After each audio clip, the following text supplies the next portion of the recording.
The season 2 Golden Bachelor finale had me shaking my fist in the name of respecting women. Here's everything you need to know in under 3 minutes. If you've watched my weekly series, you know that I've tried to remain neutral about our Golden Bachelor, 66-year-old Mel Owens, despite his questionable preseason interviews. I have tried to report only on people's actions and not their appearances or pasts. However, this week I cannot abide by Mel's actions. Last week ended on a cliffhanger with Cindy's overnight date. She asked if he was willing to put in the work for their relationship. His answer was yes, but he said he's not willing to get engaged at the end of this because that's not who he is as a person, meaning he always knew this was going to be the case. It'll probably be 2+ years before he's ready to commit. I cannot believe what I'm listening to. Cindy says she's looking for someone who's all in. She decides to leave before spending the night in the fantasy suite. She wishes him the best, but she knows she's looking for something different than he is. This is from the woman who admitted she's falling for him after the first group date. By the way, this is all in the first 14 minutes of the 90-minute episode. Jesse comes out to talk to Mel and is like, "What happened, man?" And Mel makes a bunch of football references about how she decided to quit playing mid-game. Jesse tries to now describe the television show Mel is currently the star of, clearly trying to school his facial expressions. All 23 women show up to this hoping they're going to be engaged to you at the end of it.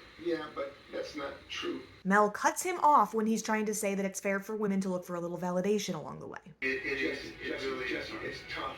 She left. She quit.